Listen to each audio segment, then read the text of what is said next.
Cinema రాజు యాదవ్. నిజంగా ప్రతి సినిమాకి ఒక లవ్ స్టోరీ ఉంటుంది, ఆ లవ్ స్టోరీకి ఒక ఆనందం ఉంటుంది.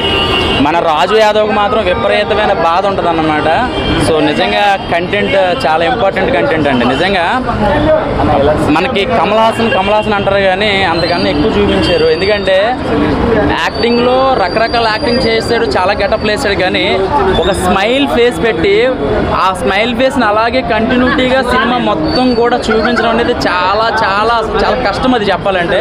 సో నిజంగా చెప్పాలంటే సినిమాకి 100% న్యాయం చేస్తుంది మన హీరో గారు. అంతే నిజంగా చెప్పాలంటే చాలా కంటెంట్ ఉంటుంది, చాలా మందికి లేడీస్ కనెక్ట్ అవుతుందండి. చాలా మంది ప్రేమించుకుంటున్నారు, ఒక అబ్బాయి డీప్గా ప్రేమిస్తాడు, సూసైడ్ చేసుకుంటాడు, చచ్చిపోతాడు. సో అక్కడ అమ్మాయికి తెలియదు ఆ విషయం. కానీ ఈ సినిమాలో చనిపోయాక ఆ శవాన్ని ఫ్రెండ్ వీడియో కాల్ చేసి చూపిస్తాడు కదా. నిజ జీవితంలో కూడా ఏ అమ్మాయి అయినా సరే అబ్బాయి చచ్చిపోతే కనుక ఒకసారి ఆ బాడీని వీడియో కాల్ చేసి చూపిస్తే అవతల దానికి ఒక్కసారైనా సరే కొంచెం మారే అవకాశాలు ఉంటాయి. సో సినిమా విషయానికి వస్తే కనుక చాలా మంచి కంటెంట్ ఉంది. సో విజువల్గా అంటే స్టోరీ పరంగా కొంచెం అటు ఇటు కొంచెం ల్యాగ్ ఉన్నా కూడా సో నాకైతే మాత్రం ఆయన యాక్టింగ్ కానీ హీరోయిన్ పర్ఫార్మెన్స్ కానీ సో అమ్మాయి ఎలా మోసం చేస్తుంది అనేది చూపించారు. ఒక బండి ఎక్కుతారు, ఇంకొకరితో రీఛార్జ్ చేయించుకుంటారు, ఇంకొకరితో షాపింగ్ చేపిస్తారు. సో ఆడు చచ్చిపోయినా కూడా ఇంకొకరితో పడుకుంటారు.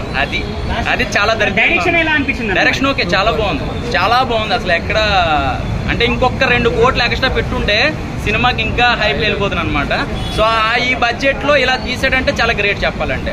సో అది మాత్రం మనం మెచ్చుకోవాలి. మరీ ఎక్కడ క్వాలిటీలు ఎదుర్కొని సౌండ్ ఎఫెక్ట్లు బీజాములు ఎదుర్కోకుండా ఉన్న బడ్జెట్లో ఒక మంచి ప్రోడక్ట్ ఇచ్చినందుకు నిజంగా హ్యాపీ. సో నిజంగా సినిమా చూస్తున్నప్పుడు అయితే మాత్రం ఎంత అయితే నవ్వుకుంటారో లాస్ట్ అంతే ఏడిపించాడు. ఓకే, స్వీడన్ షాట్ అనమాట. అమ్మాయి కిస్ బాగుంది, పడుకున్నారు, బెడ్రూమ్ లోకి వెళ్ళదు. ఈ టైం నేను